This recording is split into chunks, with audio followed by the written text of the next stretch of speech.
folks, got one of the latest offerings from Olight to have a look at here, the Freyr. A little bit of a different, unusual light, shall we say. But looking at the standard stuff first, the build quality appears excellent. Drop resistant, IPX8 waterproof rated. This particular one, 21700 battery powered. And that's the modified 21700 from Olight, with the negative and positive poles on the same end, which allows us to take advantage of the Olight tail cap charging system. It does also mean, if you don't know, that we can't use this light with a third-party 21700 battery. Operations wise, a partial click turns us into low mode, and a full click takes us to high mode. It's not referred to as turbo in the manual, it's referred to as high, and then a click takes us off again. This side button, I'll just show you the lens first before I mention that. We've got these three little LEDs in addition to the main LED. These little three ones here, those are our three different colours, our green, red and blue. A single press will bring on our red, and or as we cycle through, whichever ones we want, and it will remember where we left it. So if we leave it in red, we turn off, it will come back in red. So if red's your preferred, for example, so if you're using it for fishing and night vision, etc., you can turn it off knowing that it will come back on in the colour that you want. And just to quickly jump to this contraption here that sticks on the end, that we can use either as a signalling wand using any of the colours that we want, or using my analogy again, for fishing to preserve your night vision, you can do that with your red light. As well as using it on its moonlight mode, you could use this as a night light in your tent or whatever. So there's tons of uses for this silicon device here and these additional lighting modes. We can as well, if we like, double click this side button that will take us to our, shall I call them, the normal modes, and a double click again will take us and alternate in between our highest and our low mode, and a one click takes us off. You probably noticed there, I'm not going to go on about that too much, it comes with a nice little decent holster as well. Jump into our manual, high mode 750 lumens for 2 minutes, dropping to 49% for another 150 minutes. Our low mode, it will hold the 300 lumens for 9.5 hours. Just a note there on that turbo mode. I've not found this light to get particularly hot. I mean, and when I say particularly hot, I'm looking at or comparing it, say, with the M2R Pro Warrior. I mean, this thing's like a firecracker in your hand. It really gets hot. Whereas the Freyr, in comparison, doesn't. I found this much more comfortable, and even when the 2-minute timer was kind of expiring and we start to lose power, I was finding that I can just, if I wanted to jump back to turbo, sorry, not turbo, high, I could do with little problems, as opposed to the Pro that just got that hot. It really struggled. This light really struggles with the higher power.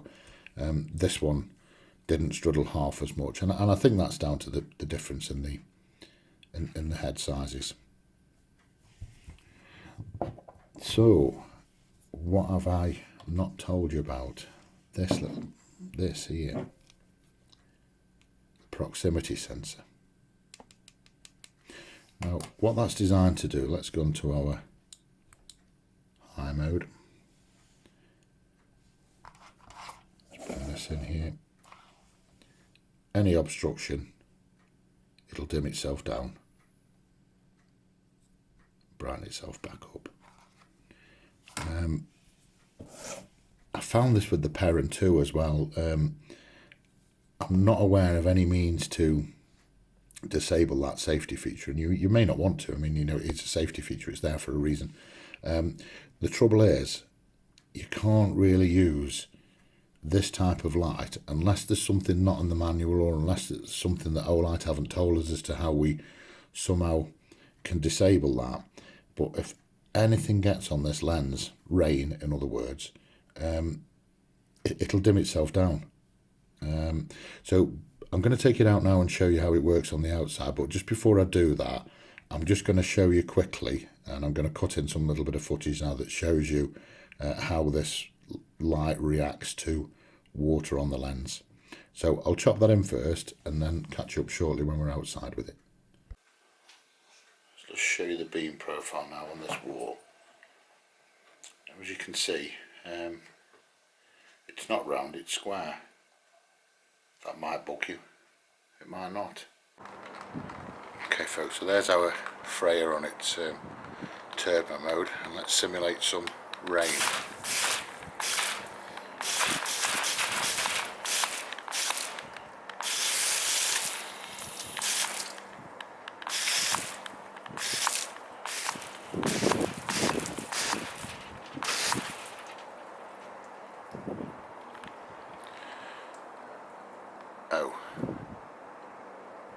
Oh dear. Obviously I've just simulated quite a large amount of rain there in a very short amount of time, but no, it doesn't work with the lens wet. So let's bring the Freyr back in then and just show you exactly how much water is on the lens. And it's still stepping down. Let's have another look. It's that little dot there, you see it? That little one there, right over the proxy sensor. Try that.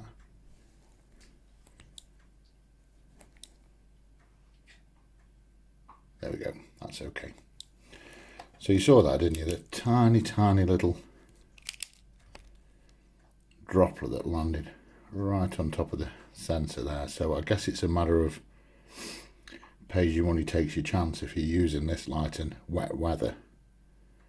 If the slightest droplet goes over that sensor, then you've had it. Hey folks, so I've got the Freyr now on its lowest mode. Surprised me a little bit.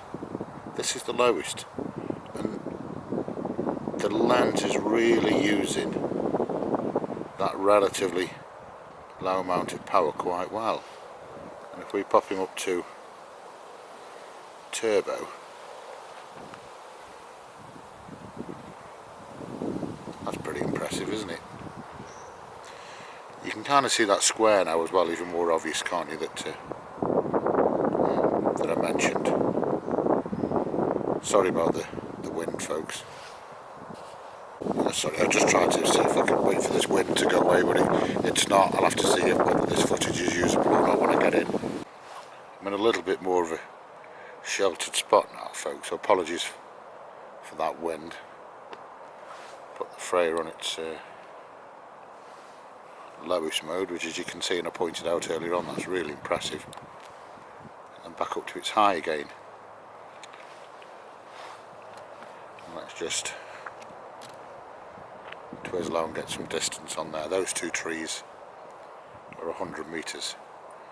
Now what I was saying a little bit earlier on then, that yeah, it does step down at the 2 minutes, but it's not getting hot. It isn't getting hot with me now, and as I move down the side of this lake, hopefully you can see how really impressive that is. And I was a little bit worried when I was looking at the specs in the manual. In fact, let me put it on its there we go, on its lowest mode at 100 metres. I was kind of thinking, oh, 1700 lumens dropping down to, you know, such a low level, and there's kind of nothing in between. But actually using it, just show you closer as well, on its low, and then back out that distance there and then whack him up to the highest mode, I'm not really seeing much of a need, at least for me, for anything in between. And it is very cold tonight. The lake's still frozen over. In fact, I've got a few flashlights that I'm testing at the same time. I've done the desktop reviews and I've got stuck with a load of desktop reviews done and none of the outdoor footage, and that's because of the dog awful weather we've been having. So it's not really stepping down on me, and I can only assume that is down, this wind's picking up, I'm sorry, this freezing cold wind, and it's holding its power really well. And that square beam thing, it's not particularly noticeable, is it? So overall I'm really pleased with the Freyr, with the consideration that I showed you about the using it in the rain, which is a bit of a shame, isn't it? But you can't have it always. Sorry, I keep on hearing something sneaking around at the side of me. You can't have it always, can you? That proximity sensor's there for safety reasons. You know, if this comes on in your pocket, at least it's going to dim off a little bit. You should use lockout mode though, really, for that, shouldn't you? But it's a safety feature, so you can't have it always. But for a light of this price, I mean, it's well over £100, I would have hoped for a means to turn that proximity sensor off. So with that, hopefully is a minor criticism, and hopefully I haven't laboured on about it too much. You see what a lovely little light it is. Right, I'm waffling on too much now, aren't I? So I'll catch you folks later.